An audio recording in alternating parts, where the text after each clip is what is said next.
Okay, so fairway bunkers is what we're talking about. What do you think is our main objective in a fairway bunker? To get it Get out. with distance. Well, I mean, to get it With farther distance. out. Lots of distance. Out with distance. Yeah. Who has trouble just getting out fairway bunkers? Okay. Sometimes in fairway bunkers are more challenging than others. Sometimes we have a high lip. I would say this is a pretty small bunker with a pretty high lip. That's why we're going to be practicing over here. Others have a much longer space for you to hit out of. You might be in this back section and then hitting out the full length of the bunker, and then it's a little easier. Sometimes you happen to hit your ball and it kind of rolls up around the edge and now you're stuck. You know, you've got this big high lip to get over. Fairway bunkers is all about ego, okay? If you try to advance that ball too far, you're probably going to run into hitting the lip of the bunker, right? You have to understand that you got yourself in here, so you have to take your medicine.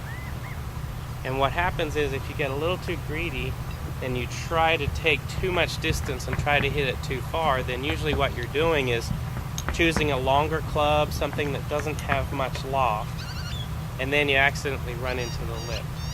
And I'm not saying that everybody has ego issues. It's just that what we end up doing in the bunker is we just kind of bite off more than we can chew, right? We got ourselves into this mess. We have to get ourselves out and take the medicine. They're designed to trap us, designed to add strokes to our score. We got to avoid them off the tee, but if we get in here, I'm going to give you a couple of ways that you can figure out how to get out. Number one is think of how many strokes it's going to take you to get from here to there, even if you were on the fairway. Right? So let's say, for instance, we got to go all the way down to that red flag. Okay, that red flag from here is about 170 yards. So how many strokes is it going to take you, even on the grass, to go 170 yards? Should take 2, okay? 170 yards, let's say, for instance, you hit your ball 150 yards from the grass from here. That would be a real nice shot, right? Well, you still have a 20-yard shot to get on the green. Let's say you could hit your ball 100 yards from here. That would leave you with 70 yards to your target. So there's your 2 shots. Well, let's say from the fairway bunker, let's say you took the option of only advancing your ball out 30 yards because you weren't getting greedy, you weren't trying to hit a 100-yard fairway bunker shot, right? If you only advanced it 30 yards, well, then what do you have left? A 140-yard shot. You might have a chance at still getting to your target in 2 because you can hit a 140-yard shot from a nice lie in the middle of the fairway. What we tend to do is we tend to try to make this shot advance the furthest. But we're really not doing the math in our head to figure out that we don't need this to go very far. We can flip-flop our roll. Instead of hitting a fairway wood from here and a pitch onto the green, we can hit a pitch from here and a fairway wood onto the green. See where I'm going with this? So when you're trying to get out of the fairway bunker, then step 1 is to get out. Step 2 is maybe get some distance, depending on whether you can get out or not. I've got 3 clubs that you may or may not choose to hit. I've got a pitching wedge, right? Most people, I think, could get out of a fairway bunker with a pitching wedge. I've got a 7-iron, and I've got a rescue club. Now, who hits the rescue club a lot when they get in the fairway bunker? Anybody? Okay, this particular one has only 22 degrees. Actually, I use a 7 wood. A 7 wood. So 7 wood actually has probably about the same amount of loft.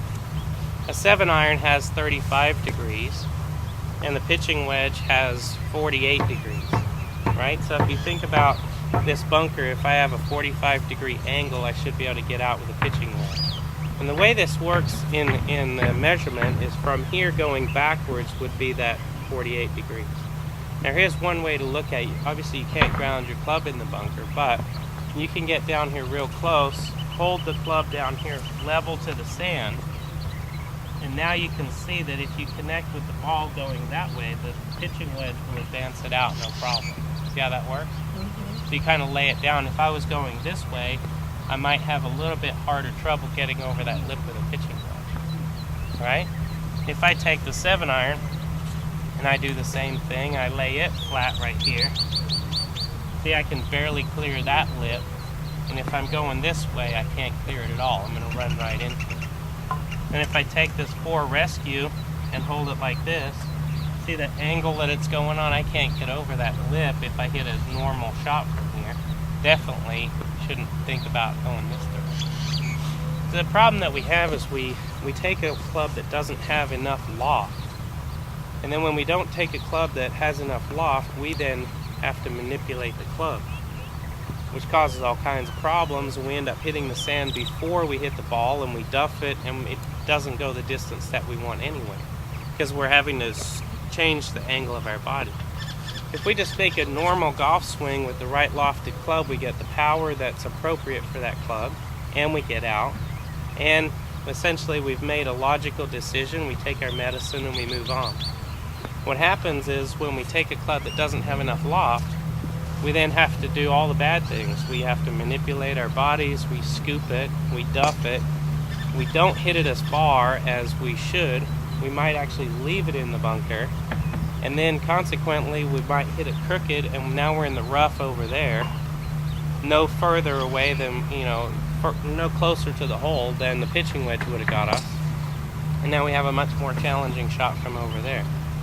Had we just taken the pitching wedge and plopped it out down the fairway, we feel better about ourselves, we made a confident swing, we made a smart decision, we walk up, now we're feeling good about ourselves, we take out our fairway wood and knock it right on the green.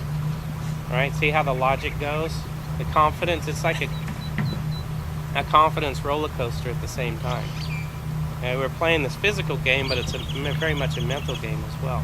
So when we get in the bunker, if we start causing ourselves to make mistakes by making mental errors, choosing the wrong club, duffing the shot, now we come out over here, and now we're in a low place confidence-wise, and we're asking ourselves to hit a 5-wood onto the green. So you can see how we kind of get ourselves into a rut, and then we stay there because we're not making the right choices. So as far as that's concerned, that's most of the problem. The technique of getting out is a different story.